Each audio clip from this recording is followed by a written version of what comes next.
Quando o Brizola, e eu acho que muito mais pela influência e sobretudo pela influência do Darcy Ribeiro, lançou o índio Mário Juruna, candidato a deputado federal no Rio de Janeiro, e o Juruna venceu as eleições, foi deputado federal bastante atuante. O Brasil vivia um momento de muita transformação, porque estavam saindo da ditadura e conquistando ou reconquistando a democracia. Hoje, o cenário é completamente diferente. Você não tem mais assim um único índio que possa ocupar um cargo relevante no parlamento, por exemplo, né? Você tem ministro ocupando o cargo de ministério do Ministério do Governo Lula, indígena, na FUNAI indígena, no parlamento você tem vários indígenas, quer dizer, no parlamento federal e nos estados. Então, na Academia Alagoana Brasileira de Letras, hoje, dia 5 de outubro, tem 2 indígenas disputando uma vaga como escritores, e reconhecidamente bons escritores, reconhecidos no Brasil e fora do Brasil. Então, há uma mudança no sentido do tratamento da questão indígena e do reconhecimento do papel do indígena na sociedade contemporânea. Isso é uma afirmativa otimista, ou é um quadro que está se desenhando com muito mais perspectiva do que o que eu estou falando?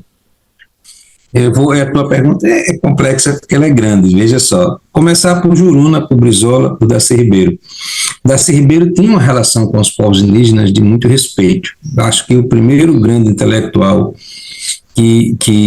com figura pública e com imagem pública, um intelectual público que contribuiu para o avanço e para a compreensão da questão indígena, talvez tenha sido Darcy Ribeiro. E como Darcy não era apenas um acadêmico, era um cara que tinha militância política, teve papel executivo, é muito difícil cumprir esses 2 papéis bem, né? A questão acadêmica exige muita dedicação. Eu penso que a participação do Juruna foi muito pedagógica para a sociedade brasileira e para os povos indígenas. Porque naquele momento o Juruna foi folclorizado, né? O Juruna foi visto como uma figura exótica, o Juruna foi tido como uma coisa atípica na sociedade brasileira, inclusive essa coisa ela foi muito negativa. Mas o Juruna cumpriu um papel muito curioso, porque o Juruna era aquele cara que reunia com os brancos e ouvia as promessas dos brancos políticos, porque isso já é uma outra característica, e o Juruna estabeleceu que precisava gravar. E não era uma relação de mera desconfiança, era uma dizer assim, o sistema funciona fazendo de conta que funciona. E eu registro que o sistema promete e não cumpre, para que eu possa me credenciar diante dos meus povos de que eu fiz aquele papel e para que eu possa denunciar para o conjunto da sociedade brasileira. Isto é diferente. E não é que na sociedade indígena esse tipo de prática de prometer, de não cumprir, de mentir e tal, não existe. Não, nós não estamos falando de paraíso, nós estamos falando de seres humanos. Eu tenho feito questão de dizer isso. Nós estamos falando de seres humanos que erram, que pecam, que sofrem, que amam, como eu, como você, como todos nós que estamos ouvindo. Tá. Do Juruna para a Sônia Guajajara, por exemplo, há uma distância muito grande, mas só é talvez possível falar de Sônia Guajajara por 2 razões. Uma, porque Juruna existiu e cumpriu aquele papel e demonstrou para os povos indígenas que eles precisam de representação própria, porque eu não falo por eles igual a eles.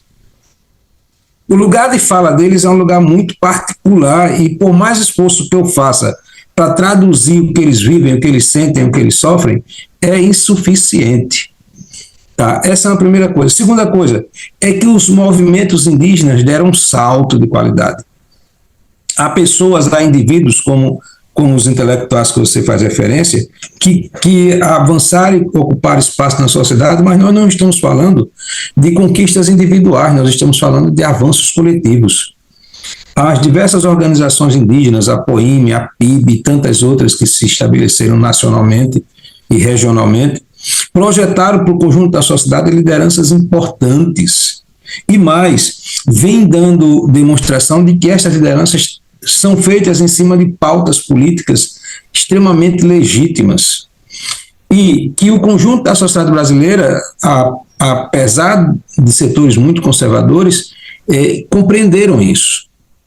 A Sônia não foi eleita deputada federal em São Paulo com voto indígena apenas.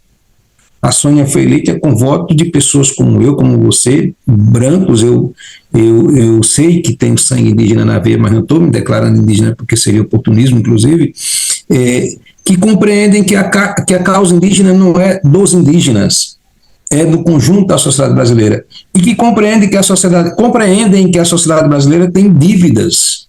Veja, a dívida não é do Estado, a dívida não é de governos, e todos os governos na história do Brasil têm dívidas. Eu tenho dito assim, disse na minha posse e digo o tempo todo, sorte tem o Lula, que está tendo um terceiro governo e oportunidade de se redimir de erros e de reforçar acertos. Mas a Sônia, a Célia, a Joênia e tantas outras figuras públicas que a sociedade brasileira hoje reconhece como representantes dos povos indígenas, são representantes de causas mais amplas,